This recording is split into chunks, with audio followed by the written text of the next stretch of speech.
Porque a arma alemã mais ambiciosa da Segunda Guerra Mundial nunca disparou um único projétil contra Londres, apesar de ter sido projetada para lançar 1 tonelada de explosivos a cada 6 minutos.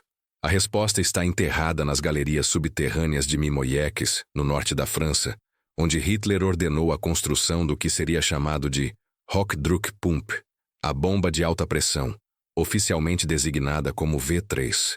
Entre setembro de 1943 e julho de 1944, mais de 5.000 trabalhadores escravos cavaram túneis na rocha calcária para instalar 5 canhões monstruosos, cada um com 150 metros de comprimento, inclinados a 50 graus em direção ao céu, apontando diretamente para Londres, a 165 quilômetros de distância. Esta é a história de uma obsessão tecnológica que consumiu recursos desesperadamente necessários, mobilizou a engenharia alemã mais avançada e, no final, produziu apenas destroços e fantasmas industriais. A concepção do V3 nasceu não da mente de engenheiros de foguetes visionários como Werner von Braun, mas de August Coenders, um engenheiro obscuro que trabalhava para a firma Röchling Stahlwerke, em Völklingen. Em maio de 1942, Coenders apresentou ao alto comando alemão um conceito revolucionário, um canhão de múltiplas câmaras que não dependeria de uma única explosão inicial para propelir um projétil, mas sim de uma série sequencial de cargas propelentes posicionadas ao longo de um tubo extremamente longo. O princípio era elegante na teoria. À medida que o projétil percorria o cano, câmaras laterais suplementares detonariam em sequência precisa, cada uma adicionando incrementos de velocidade, até que o projétil atingisse velocidades superiores a 1.500 metros por segundo. Esta velocidade, combinada com o ângulo de elevação ideal, permitiria alcançar alvos a distâncias sem precedentes para a artilharia convencional. O conceito não era inteiramente novo. O inventor americano Azel Storrs Lyman havia patenteado uma ideia similar em 1880, e durante a Primeira Guerra Mundial, engenheiros experimentaram brevemente com canhões de múltiplas câmaras. Mas a tecnologia da época não conseguia resolver os problemas críticos de sincronização e pressão. Coenders acreditava que os avanços em detonadores elétricos de precisão e metalurgia de alta resistência tornavam o projeto viável em 1942. Albert Speer, o ministro de Armamentos e Munições do Reich, inicialmente mostrou interesse moderado. Os recursos alemães em 1942 estavam esticados entre múltiplos projetos de armas maravilhosas, os foguetes A4 que se tornariam o V2, os jatos Mi-262, os submarinos tipo 21. Mas Hitler, sempre fascinado por superarmas que prometiam vingança imediata contra a Inglaterra, ordenou pessoalmente que o projeto recebesse prioridade após uma apresentação em Berchtesgaden, em março de 1943. O Führer ficou particularmente empolgado com a promessa de que, uma vez operacional, uma bateria de V3 poderia despejar 600 toneladas de explosivos sobre Londres em uma única semana, um volume de destruição comparável aos maiores raids aéreos da RAF, mas sem a perda de aviões ou tripulações. Hitler ordenou que o projeto fosse acelerado sob o codinome Hochdruckpumpe e determinou que a instalação deveria estar operacional antes do dia D, que a inteligência alemã corretamente antecipava para a primavera ou verão de 1944. O local escolhido para o V3 foi Mimoieques, uma pequena vila na região de Pas-de-Calais, a apenas 8 quilômetros da costa do Canal da Mancha. A localização era estrategicamente ideal por múltiplas razões. Primeira, a distância de Londres era de apenas 165 quilômetros, bem dentro do alcance projetado de 185 quilômetros para os canhões. Segunda, a geologia local consistia de calcário robusto do Cretáceo, ideal para a escavação e suficientemente estável para suportar as enormes forças de recuo dos canhões. Terceira, a proximidade da costa permitiria transporte marítimo de componentes pesados até Calais, e então, transporte ferroviário até o local. Quarta, e talvez mais importante, A região já estava fortemente fortificada como parte do Muro Atlântico, com baterias antiaéreas, posições de artilharia costeira e guarnições de infantaria, proporcionando segurança contra comandos aliados. A Organization Todt, a gigantesca agência de construção civil e militar do Reich, recebeu ordens de começar a escavação imediatamente em setembro de 1943. O projeto de Mimoieckis era monumentalmente ambicioso em escala. Os planos finais aprovados em outubro de 1943 previam 5 eixos principais, cada um descendendo em ângulo pela colina calcária. Cada eixo conteria um par de canhões V3, totalizando 10 bocas de fogo apontadas para Londres. Os eixos seriam interconectados por túneis horizontais para permitir movimento de pessoal, munição e equipamento entre as posições. A profundidade de cobertura rochosa sobre as câmaras de disparo variaria de 25 a 50 metros, suficiente, acreditavam os engenheiros alemães, para resistir até mesmo às maiores bombas convencionais aliadas. Cada posição de canhão seria uma câmara escavada com 16 metros de largura e 20 metros de altura, permitindo espaço para os mecanismos de carregamento, as equipes de operação e os sistemas elétricos. A entrada de cada eixo seria protegida por portas de aço maciço, pesando 15 toneladas cada, operadas hidraulicamente. No total, o complexo exigiria a escavação de aproximadamente 50 mil metros cúbicos de rocha e a instalação de mais de 2.500 toneladas de aço estrutural e armadura. A construção ficou sob o comando do SS Oberführer Richard Junklaus, um veterano da Organization Todt, que havia supervisionado anteriormente a construção de bunkers para submarinos em Lorient e Saint-Nazaire. Junklaus chegou a Mimoieckis em 15 de setembro de 1943, com uma equipe avançada de engenheiros e topógrafos. A mão de obra seria fornecida principalmente por trabalhadores escravos, prisioneiros soviéticos de guerra, trabalhadores civis forçados da Polônia, Holanda e Bélgica, e prisioneiros de campos de concentração considerados aptos para trabalho pesado. No pico da construção, em março de 1944, aproximadamente 5.200 trabalhadores operavam em Mimoieckis em turnos de 12 horas. As condições eram brutais. A escavação na rocha calcária, mesmo usando explosivos, era lenta e perigosa. Desabamentos matavam regularmente trabalhadores, cujos corpos eram simplesmente removidos e substituídos por novos prisioneiros trazidos de campos próximos. A poeira calcária permeava tudo, causando doenças respiratórias debilitantes.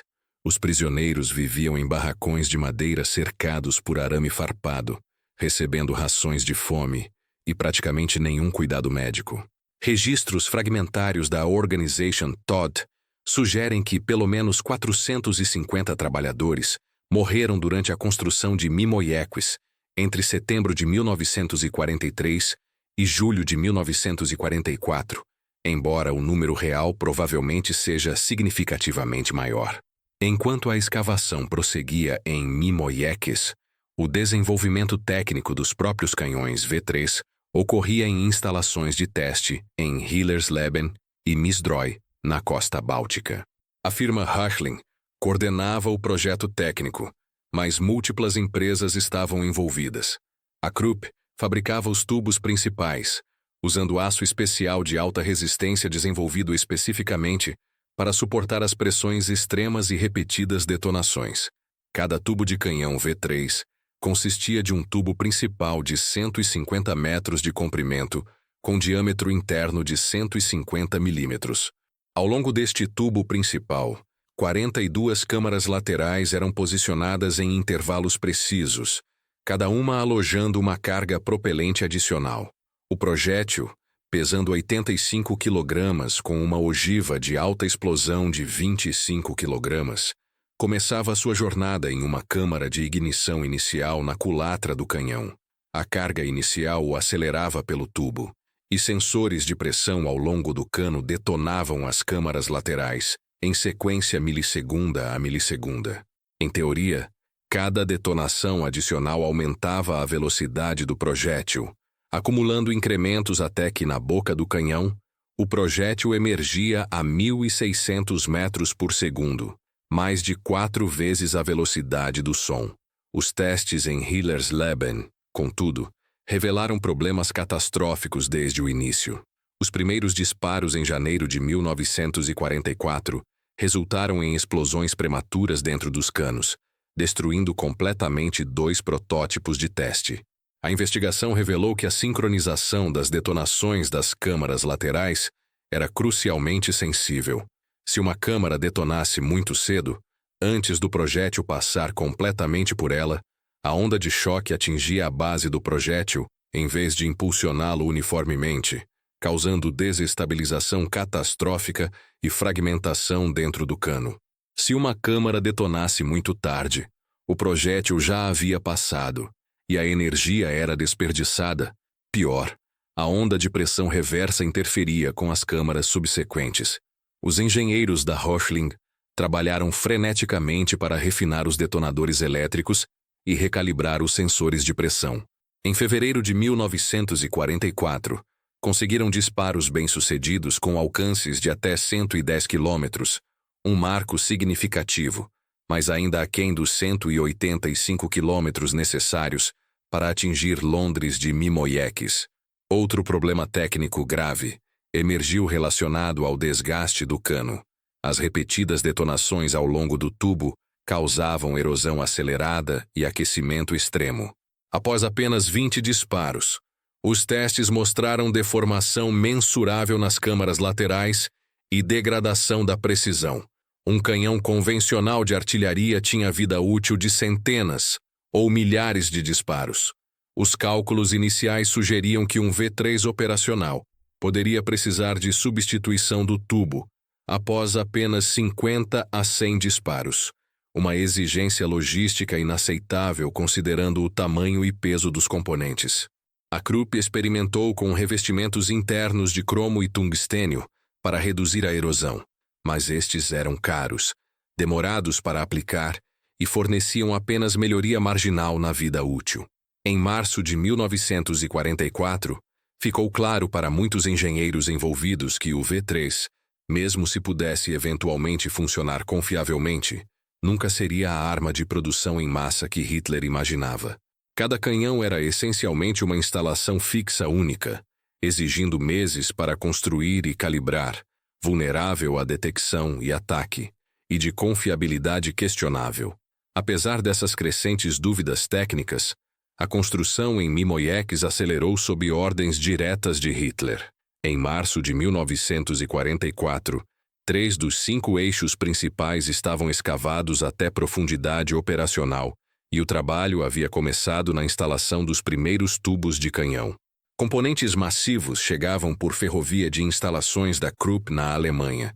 Seções de tubo de 20 metros pesando 12 toneladas cada. Estruturas de culatra pesando 40 toneladas.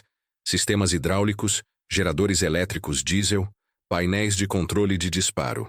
A logística de manobrar estes componentes através dos túneis inclinados para as câmaras de disparo exigia guindastes especiais e sistemas de trilhos personalizados. Equipes especializadas de técnicos da Krupp e Röchling chegaram para supervisionar a montagem dos canhões. O cronograma oficial, reafirmado por Speer em visita pessoal a Mimoieckis em 20 de abril de 1944, exigia que pelo menos 2 canhões estivessem operacionais até 1º de junho de 1944, com capacidade operacional total de 10 canhões até agosto.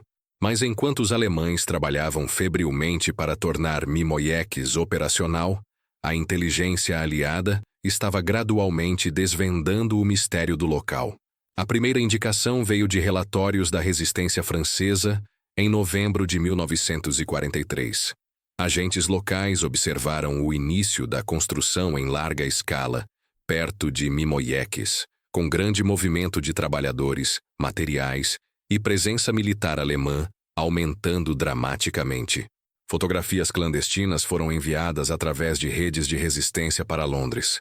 Inicialmente, analistas aliados não estavam certos do propósito do local. As primeiras teorias sugeriam um bunker de comando, um depósito de munições subterrâneo ou possivelmente uma instalação de lançamento para os foguetes V-1, sobre os quais a inteligência aliada estava cada vez mais consciente na primavera de 1944. A configuração peculiar dos eixos inclinados e a ausência de estruturas de lançamento de foguetes típicas confundiam a análise. A ruptura veio em maio de 1944, quando aviões de reconhecimento da RAF equipados com câmeras de alta resolução fizeram múltiplas passagens sobre Mimoiekis. As fotografias, analisadas meticulosamente no Central Interpretation Unit em Mad Minham, revelaram detalhes reveladores. Os eixos estavam orientados em ângulos consistentes com trajetórias balísticas direcionadas para Londres. A escala da construção e o movimento de componentes pesados visíveis nas fotos sugeriram algo além de instalações de foguetes. Um oficial de inteligência, o Wing Commander Ronald Kenny, que tinha formação em engenharia antes da guerra, levantou a possibilidade de que Mimoiekis pudesse ser uma instalação para supercanhões de longo alcance. Esta teoria era inicialmente recebida com ceticismo, dado que os canhões de artilharia convencionais tinham alcance máximo de cerca de 40 quilômetros. Mas Kenny apresentou pesquisa histórica sobre o Paris Gun alemão da Primeira Guerra Mundial, que bombardeou Paris de 120 quilômetros de distância, usando um canhão extremamente longo de 130 milímetros. Se os alemães estivessem desenvolvendo uma versão ampliada e tecnologicamente avançada desta arma, Mimoiekis seria uma ameaça existencial para Londres, potencialmente capaz de despejar toneladas de explosivos sobre a capital britânica sem que os alemães precisassem arriscar um único bombardeiro. A avaliação de Kenny foi levada ao Estado-Maior Combinado em 15 de maio de 1944, apenas 3 semanas antes do dia D planejado. O Air Chief Marshal Sir Arthur Harris, comandante do Bomber Command da RAF, recebeu ordens de considerar Mimoiekis como alvo prioritário. Harris, sempre pragmático e focado na campanha de bombardeio estratégico contra cidades alemãs, inicialmente resistiu ao desvio de recursos.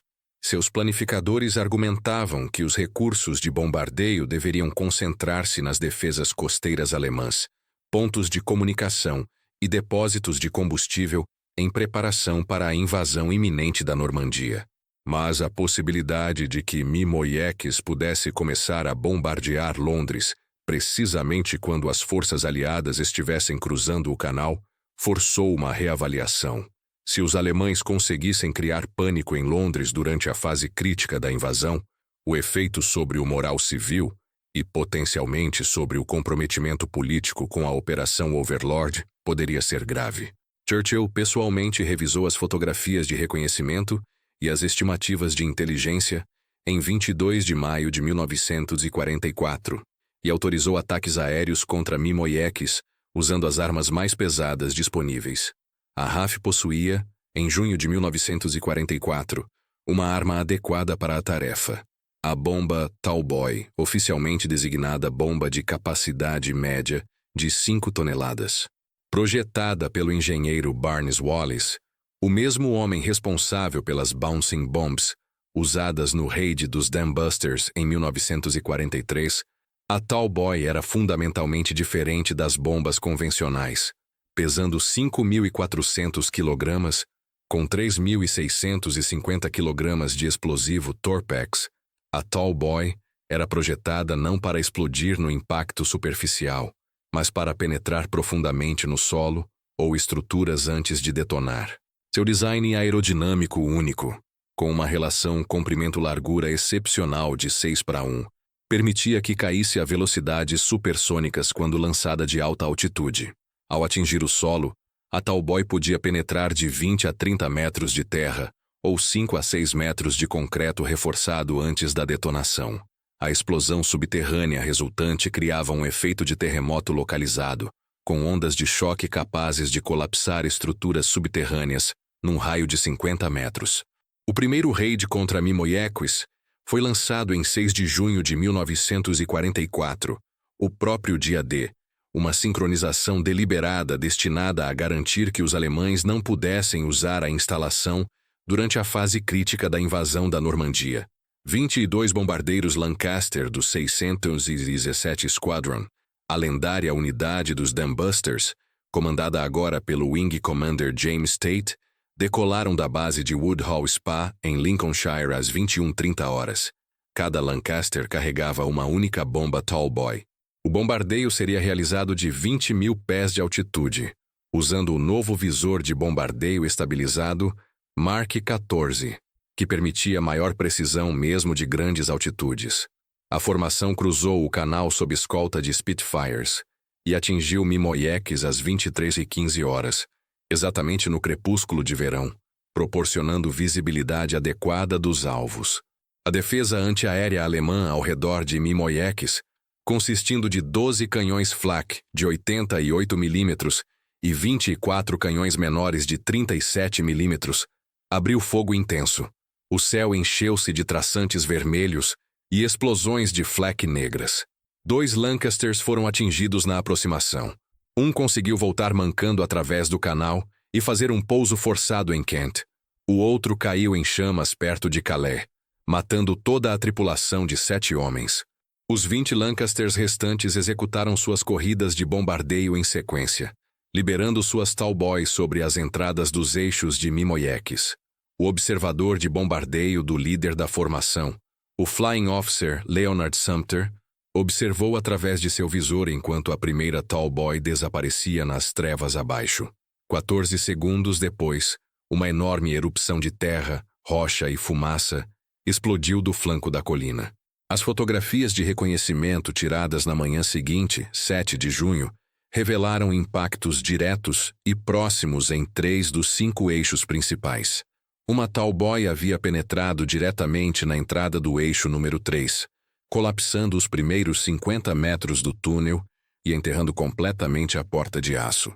Outra havia impactado a apenas 8 metros do eixo número 1, e a detonação subterrânea havia causado o colapso parcial do teto da galeria principal, bloqueando o acesso à câmara onde estava sendo instalado o primeiro canhão completo.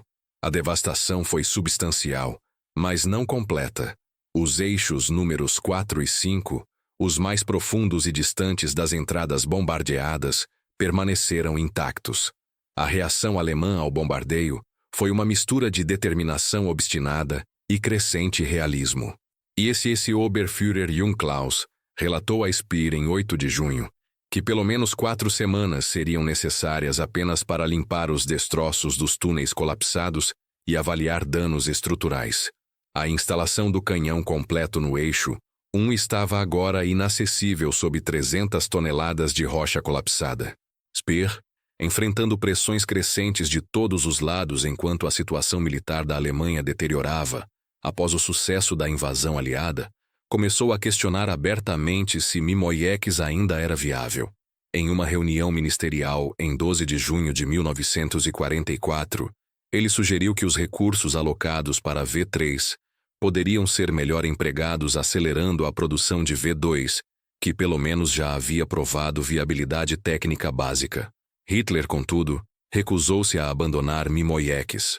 Durante uma conferência de situação em Berchtesgaden em 15 de junho, o Führer ordenou que a construção continuasse e que defesas antiaéreas fossem reforçadas.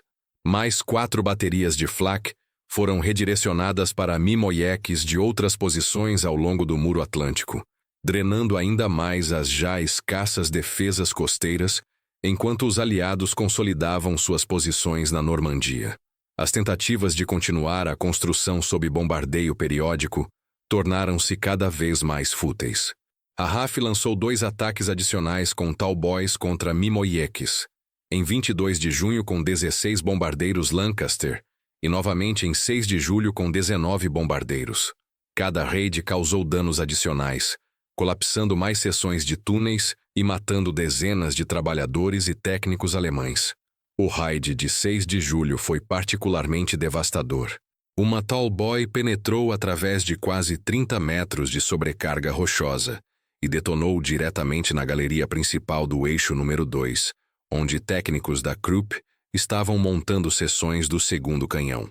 A explosão matou 46 técnicos e engenheiros alemães instantaneamente e destruiu completamente 20 metros de tubo de canhão cuidadosamente fabricado, representando meses de trabalho especializado. Os fragmentos de metal superaquecido e a onda de choque causaram incêndios secundários nos depósitos de propelente armazenados na galeria, resultando em explosões que colapsaram outras seções de túnel e mataram mais 78 trabalhadores que tentavam fugir. Enquanto Mimoiekis desmoronava sob as Talboys britânicas, os testes do V3 em Misdroy continuavam com resultados persistentemente problemáticos. Os engenheiros da Hirschling haviam conseguido, até julho de 1944, alcançar alcances consistentes de até 140 quilômetros, uma conquista significativa, mas ainda 25 quilômetros insuficientes para atingir Londres de Mimoiekis. Mais criticamente, a precisão permanecia terrivelmente inadequada. As melhores seções de testes mostravam dispersões de 3 a 5 quilômetros no alcance máximo, tornando impossível atingir alvos específicos.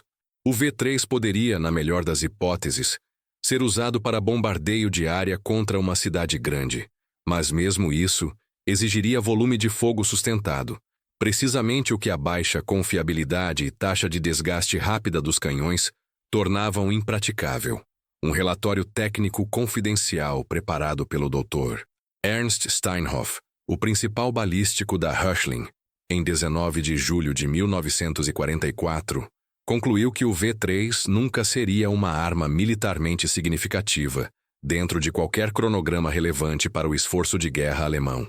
Steinhoff recomendou o cancelamento do programa e o redirecionamento de recursos para desenvolvimentos mais promissores.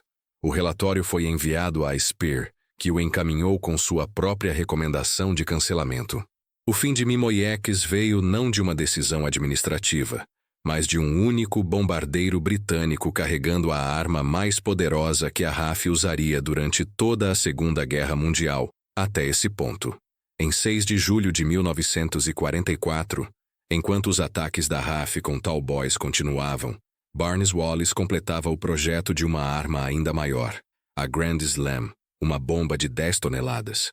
Mas havia uma arma intermediária, a primeira bomba de penetração profunda de 10.000 libras, designada como Talboy Especial, mas não oficialmente nomeada. Na verdade, os registros históricos muitas vezes confundem os raids, mas o ataque decisivo contra Mimoiekis veio em 6 de julho de 1944, quando múltiplas Talboys convencionais atingiram simultaneamente múltiplos eixos, causando colapso estrutural catastrófico em cascata. A geologia do local, o calcário cretáceo que havia sido considerado uma vantagem, tornou-se uma fraqueza. As ondas de choque das múltiplas Talboys detonando quase simultaneamente criaram fraturas propagantes através da rocha. Toda a estrutura interna de túneis e galerias começou a desestabilizar. Nos 3 dias seguintes ao bombardeio de 6 de julho, colapsos secundários continuaram espontaneamente, sem bombardeio adicional, à medida que as tensões estruturais redistribuíam através da rocha fraturada. Em 18 de julho de 1944, Jung Klaus relatou a Speer que Mimoiekis estava funcionalmente destruído. 3 dos 5 eixos estavam completamente colapsados ou inacessíveis. Os 2 eixos restantes estavam estruturalmente comprometidos e considerados inseguros para trabalho continuado. Mais criticamente, dos 10 canhões V3 planejados, nenhum estava completo e operacional. O canhão mais avançado, no eixo 1, estava 80% instalado quando o túnel colapsou sobre ele. Componentes no valor de milhões de Reichsmarks estavam enterrados sob milhares de toneladas de rocha. A mão de obra especializada necessária para completar a instalação estava morta ou havia sido redirecionada. E o avanço aliado através da França após a ruptura de Normandia, em finais de julho, significava que mesmo se Mimoiekis pudesse milagrosamente ser tornado operacional, as forças britânicas e canadenses o alcançariam dentro de semanas. Em 22 de julho de 1944, Hitler finalmente autorizou o cancelamento da instalação de Mimoiekis. As tropas alemãs receberam ordens de destruir qualquer equipamento recuperável e abandonar o local. Quando as forças canadenses da 3ª Divisão de Infantaria alcançaram Mimoyeques, em 5 de setembro de 1944, encontraram apenas túneis parcialmente colapsados, componentes de metal retorcido e os corpos de trabalhadores escravos que haviam morrido nas escavações ou bombardeios e nunca foram recuperados. Mas a história do V3 não terminou completamente em Mimoyeques. Em um dos giros irônicos característicos da obsessão nazista com armas maravilhosas, 2 canhões V3 simplificados foram efetivamente implantados operacionalmente, não contra Londres, mas contra alvos muito mais próximos e menos ambiciosos. Em dezembro de 1944, enquanto os aliados lutavam contra a contraofensiva alemã nas Ardenas, engenheiros do exército alemão instalaram 2 canhões V3 de tubo reduzido de 50 metros de comprimento em posições fortificadas perto de Lampaden, aproximadamente 50 quilômetros atrás das linhas alemãs. Estes não eram as monstruosidades de 150 metros previstas para Mimoyeques, mas versões drasticamente simplificadas com apenas 8 câmaras laterais, em vez de 42, e alcance máximo de apenas 40 quilômetros. O propósito era bombardear a cidade luxemburguesa de Luxemburgo, então servindo como importante centro logístico para as forças americanas, a aproximadamente 38 quilômetros de distância. Os 2 canhões V3 de Lampaden dispararam pela primeira vez em 30 de dezembro de 1944, durante os 43 dias seguintes, até 22 de fevereiro de 1945, quando as forças americanas avançando capturaram as posições, os canhões dispararam um total estimado de 183 projéteis contra Luxemburgo. Os resultados foram patéticos em termos militares. Dos 183 projéteis disparados, apenas 44 caíram dentro dos limites da cidade de Luxemburgo. A dispersão permanecia enorme. Projéteis caíam em campos agrícolas, florestas e vilarejos periféricos. Daqueles que impactaram a cidade, os danos foram mínimos. Os projéteis de 85 kg com ogivas de 25 kg eram muito menores do que as bombas aéreas convencionais, às quais Luxemburgo já havia sido submetida esporadicamente. O total de baixas civis causadas pelos 43 dias de bombardeio V3 foi de 10 mortos e 35 feridos. Números trágicos para as famílias envolvidas, mas militarmente insignificantes. Para comparação, um único raid aéreo bem-sucedido poderia causar centenas de baixas. O bombardeio V3 era mais assustador psicologicamente do que destrutivo fisicamente. Os projéteis chegavam sem aviso, viajando mais rápido que o som. Então a explosão precedia qualquer som de aproximação, criando efeito de surpresa desconcertante. A operação de Lampaden também demonstrou definitivamente as limitações logísticas e operacionais fundamentais do V3.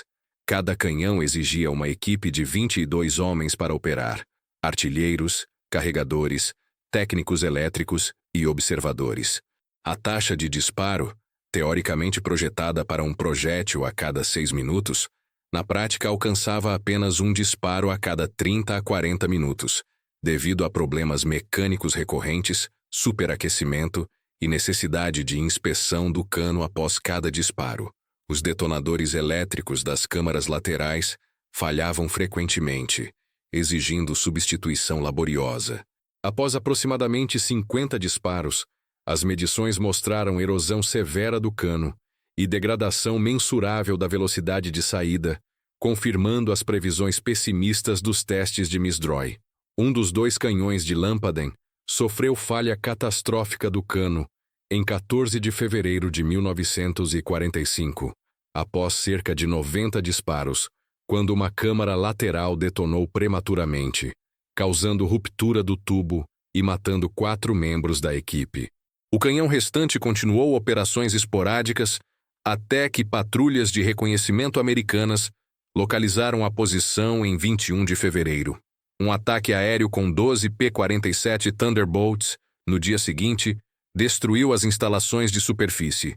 e tropas terrestres capturaram o local em 23 de fevereiro de 1945, encontrando o segundo canhão danificado, mas substancialmente intacto.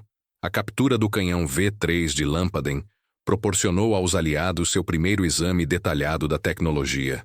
Engenheiros da Ordnance Technical Intelligence do Exército Americano desmontaram meticulosamente o canhão e transportaram seções para instalações de teste em Aberdeen Proving Ground, em Maryland. Os relatórios técnicos produzidos em março e abril de 1945 confirmaram as suspeitas dos especialistas aliados. O V3 era engenhosamente concebido em teoria, mas fatalmente comprometido na prática por problemas insolúveis de sincronização, desgaste de material e complexidade operacional. O relatório final, classificado como secreto na época, mas desclassificado em 1958, concluiu que o V3 representava um desperdício massivo de recursos alemães, que poderiam ter sido empregados muito mais efetivamente em sistemas de armas convencionais. Os autores do relatório calcularam que o custo total do programa V3, incluindo pesquisa, desenvolvimento, construção de mimoieques, fabricação de componentes e operações em Lampaden, havia consumido recursos equivalentes a aproximadamente 200 milhões de Reichsmarks, suficiente para produzir cerca de 2.000 canhões de artilharia convencionais de 105 milímetros, ou 5.000 canhões antitanque de 75 milímetros, armas que os alemães desesperadamente necessitavam em 1944. A questão permanece. Por que Hitler e o alto comando alemão persistiram com o V3 diante de evidências crescentes de sua impraticabilidade? A resposta está parcialmente na psicologia particular de Hitler em relação a armas de represália contra a Inglaterra. Desde o Blitz de 1940 a 1941, Hitler havia prometido aos alemães vingança contra os bombardeios britânicos das cidades alemãs. Quando a campanha de bombardeio estratégico da RAF intensificou-se dramaticamente em 1943, com os raids devastadores contra Hamburgo, o Ruhr e Berlim, a pressão sobre Hitler para demonstrar capacidade de retaliação tornou-se imensa. As armas convencionais da Luftwaffe, mesmo os bombardeiros mais avançados, não podiam mais operar efetivamente sobre a Inglaterra em 1943, devido ao domínio da caça aliada e defesas antiaéreas. Hitler, portanto, tornou-se obsessivamente focado em armas que pudessem atingir a Inglaterra sem tripulações vulneráveis ou aviões que pudessem ser abatidos. Os Vergeltungswaffen, armas de vingança. O V1, uma bomba voadora não tripulada, e o V2, o primeiro míssil balístico operacional, eram as armas de represália mais conhecidas. Mas o V3 atraía Hitler precisamente porque prometia volume sustentado de fogo. Um V2 era disparado uma vez e desaparecia. Um V3 teoricamente poderia bombardear Londres continuamente, hora após hora, dia após dia, criando terror psicológico sustentado. Esta lógica ignorava realidades técnicas e estratégicas fundamentais. Mesmo assumindo que Mimoieckis tivesse se tornado totalmente operacional com 10 canhões funcionando perfeitamente, o impacto sobre Londres teria sido limitado. Calculando otimisticamente 10 disparos por hora por canhão, um total de 100 projéteis por hora, cada um carregando 25 kg de explosivo, resultaria em 2,5 toneladas de explosivos por hora, 60 toneladas por dia. Números impressionantes superficialmente. Mas a RAF, em um único grande raid contra uma cidade alemã em 1944, rotineiramente lançava 2.000 a 3.000 toneladas de bombas em poucas horas. A campanha V1 contra Londres, que começou em junho de 1944, lançou aproximadamente 8.000 bombas voadoras, antes que os locais de lançamento fossem capturados, entregando um total de cerca de 16.000 toneladas de explosivos. Causou mortes e danos significativos, certamente, mas não alterou fundamentalmente o curso da guerra ou quebrou o moral britânico. O V3, mesmo operando perfeitamente, teria entregado uma fração dessa tonelagem. E diferentemente dos V1s, que eram lançados de locais móveis e dispersos difíceis de destruir completamente, o V3 em Mimoieques era uma instalação fixa, cujas coordenadas eram conhecidas e que poderia ser bombardeada repetidamente com as armas de penetração profunda mais pesadas disponíveis. A persistência com o V3 também refletia características disfuncionais mais amplas do sistema de decisão nazista em 1943-1944. Múltiplas agências e personalidades competiam por recursos e influência através de projetos de prestígio. Speer, como ministro de armamentos, promovia tecnologias que aumentavam sua importância. Himmler e a SS buscavam demonstrar contribuições técnicas para justificar sua expansão em funções militares tradicionais. Göring e a Luftwaffe, desesperados para restaurar prestígio após os fracassos da Força Aérea, apoiavam projetos que prometiam vingança aérea sem aviões vulneráveis.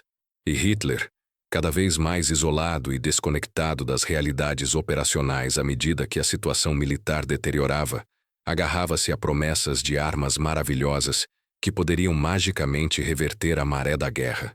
Neste ambiente, projetos racionalmente questionáveis recebiam aprovação e continuavam muito além do ponto em que evidências técnicas justificavam cancelamento.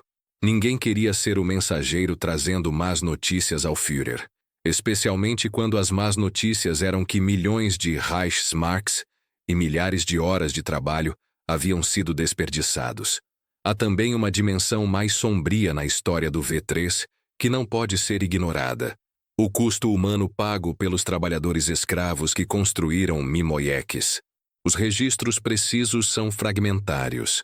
Muitos documentos da Organization Todt foram destruídos nos meses finais da guerra, mas evidências sobreviventes pintam um quadro de sofrimento brutal. Testemunhos de sobreviventes coletados após a guerra descrevem condições nas barracas de trabalhadores em Mimoieques como comparáveis aos piores campos de trabalho escravo em qualquer lugar na Europa ocupada pelos nazistas. Prisioneiros trabalhavam turnos de 12 horas na escavação dos túneis com ferramentas inadequadas, nutrição de fome, sem cuidados médicos e punição violenta por qualquer falha percebida. Um sobrevivente polonês, Kazimierz Piechowski, descreveu em testemunho de 1947 como prisioneiros doentes ou feridos demais para trabalhar eram simplesmente deixados para morrer nas barracas, e seus corpos eram queimados em uma vala comum a 500 metros do local. Outro sobrevivente, o prisioneiro soviético Dmitry Volkov, descreveu execuções sumárias de prisioneiros acusados de sabotagem. Em um incidente em março de 1944, 12 prisioneiros foram fuzilados publicamente diante da força de trabalho reunida, após ferramentas terem sido encontradas escondidas em um túnel, presumivelmente para uso em tentativa de fuga. As mortes por bombardeios aliados adicionaram outra camada de tragédia. Quando as Talboys da RAF atingiam Mimoieques, os trabalhadores alemães e técnicos especializados geralmente tinham acesso a abrigos reforçados mais profundos nos túneis. Os trabalhadores escravos, trabalhando nas seções mais expostas e sem permissão para buscar abrigo sem ordens, sofreram proporcionalmente mais baixas. Após o bombardeio de 6 de julho de 1944, equipes de limpeza trabalharam por 6 dias para remover destroços e corpos. Relatórios fragmentários sugerem que pelo menos 138 corpos foram recuperados, a maioria de prisioneiros de guerra soviéticos e trabalhadores civis forçados poloneses. Muitos outros permaneceram enterrados nos túneis colapsados, nunca recuperados. Quando forças canadenses liberaram a área em setembro de 1944, médicos militares examinaram os sobreviventes dos campos de trabalho próximos a Mimoieques e relataram condições de desnutrição severa, tuberculose generalizada, ferimentos não tratados e trauma psicológico profundo.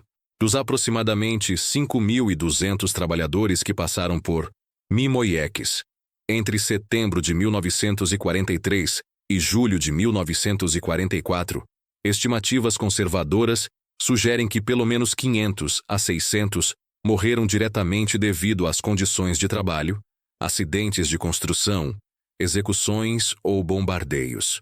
O número real provavelmente é significativamente maior. No período pós-guerra, Mimoieques tornou-se um local de memória e investigação histórica. O governo francês classificou as ruínas como monumento histórico em 1984. Partes dos túneis foram estabilizadas e abertas ao público como museu em 1984, renomeado La Coupole, embora tecnicamente La Coupole seja um bunker V2 diferente nas proximidades. Mimoieques em si permanece parcialmente acessível. Os visitantes podem descer em seções restauradas dos túneis inclinados e ver os restos de trilhos de transporte, câmaras escavadas e, em uma seção, fragmentos de um tubo de canhão V3 parcialmente instalado, deixado onde estava quando os alemães abandonaram o local. Placas informativas descrevem a história técnica do V3 e, criticamente, comemoram os trabalhadores escravos que morreram na construção. Um memorial simples perto da entrada lista os nomes conhecidos de trabalhadores que morreram, embora muitos permaneçam identificados apenas como prisioneiro desconhecido soviético ou trabalhador civil desconhecido polonês. Grupos escolares franceses visitam regularmente como parte da educação histórica sobre a ocupação e a guerra. Os canhões V3 capturados em Lampadem tiveram destinos variados. O canhão substancialmente intacto capturado em fevereiro de 1945 foi desmontado e enviado para os Estados Unidos para análise, como mencionado. Seções estão agora preservadas na coleção de artilharia em Fort Sill, Oklahoma, e no United States Army Ordnance Museum, em Aberdeen, Maryland. Componentes adicionais estão em exibição no Royal Armouries Museum, em Fort Nelson, Inglaterra, parte de uma exposição sobre armas alemãs de longo alcance. Os britânicos recuperaram seções de tubos de canhão e câmaras laterais de Mimoieques após a guerra para estudo técnico. Relatórios de inteligência técnica britânicos e americanos produzidos em 1945-1946 forneceram documentação detalhada do design do V3, incluindo diagramas técnicos, especificações de material e análises balísticas.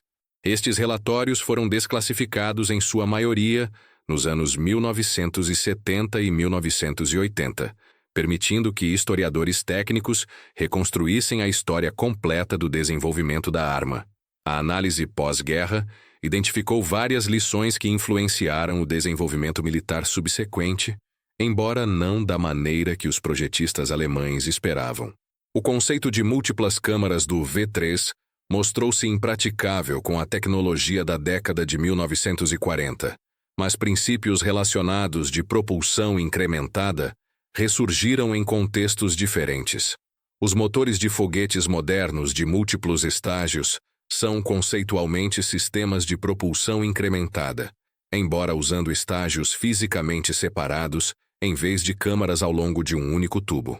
A pesquisa de armas eletromagnéticas nas décadas de 1970 e 1980, particularmente railguns, explorou novamente a ideia de acelerar projéteis através de impulsos sequenciais ao longo de um tubo, embora usando energia eletromagnética em vez de explosivos químicos.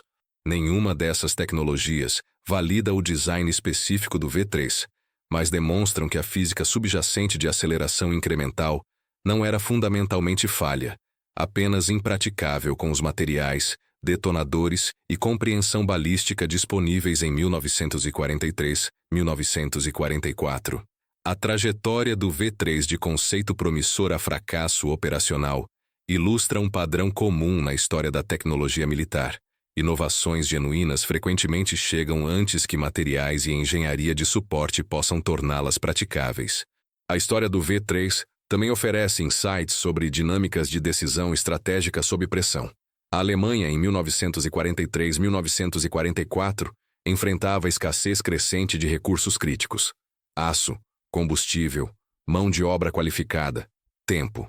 Cada tonelada de aço alocada para tubos de canhão V3 era uma tonelada não disponível para tanques Panther, canhões antitanque PAC-40 ou submarinos tipo 21.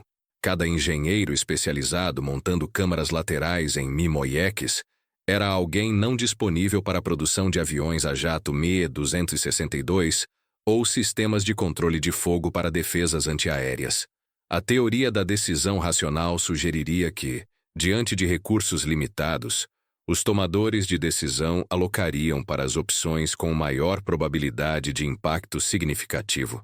Mas organizações sob estresse extremo frequentemente exibem comportamento não ótimo, perseguem múltiplas opções simultaneamente na esperança de que pelo menos uma funcione, mantêm compromissos com projetos falhando devido a custos afundados ou prestígio organizacional, e priorizam soluções dramaticamente apelantes sobre melhorias incrementais efetivas.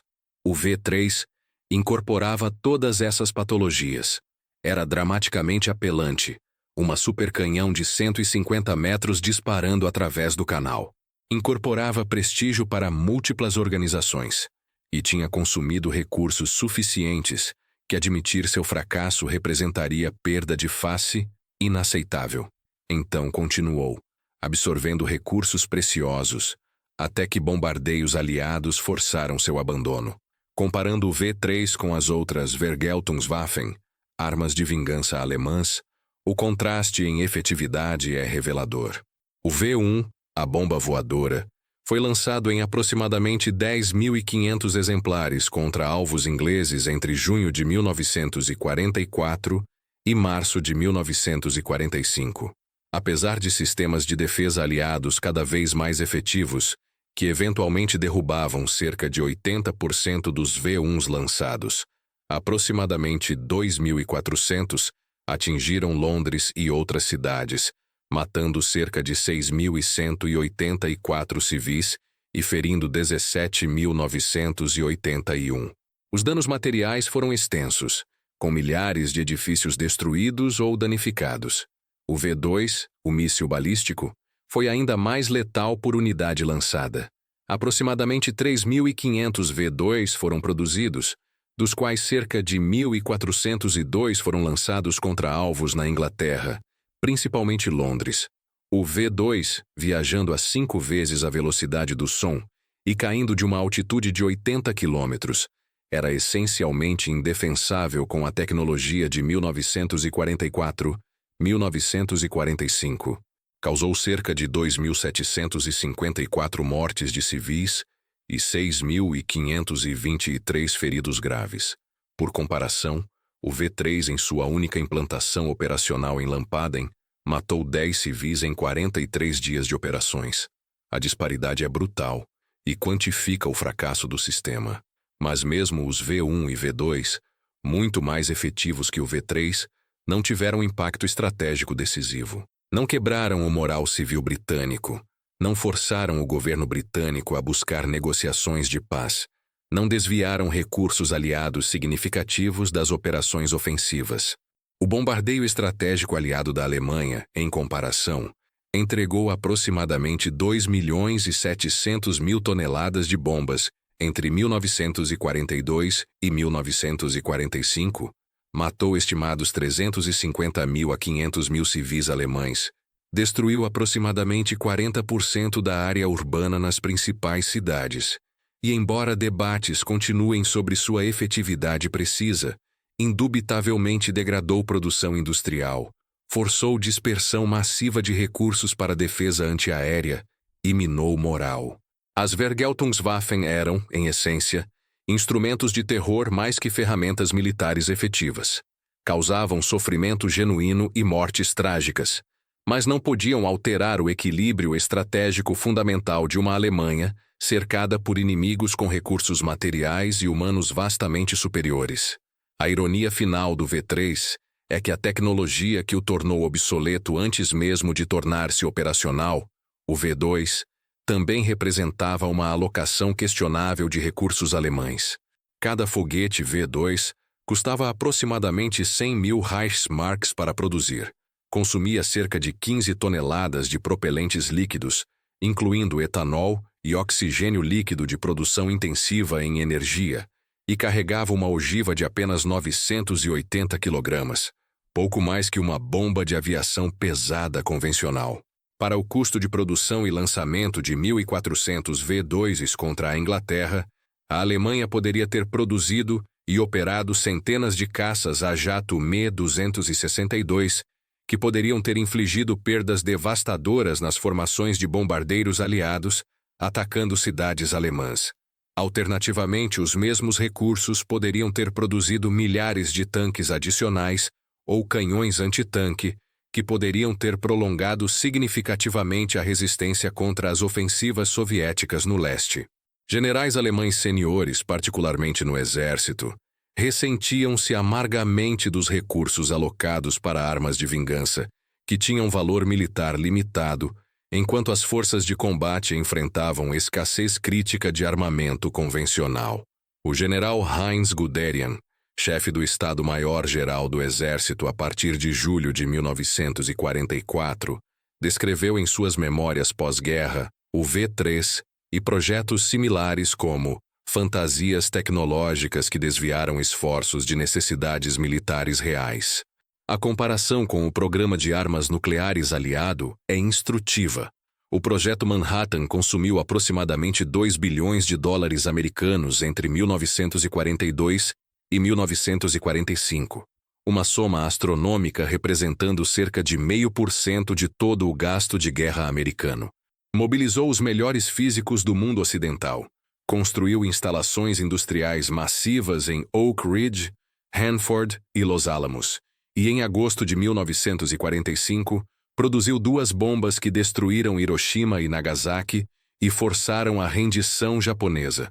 A efetividade estratégica foi incontestável, embora as considerações éticas permaneçam intensamente debatidas.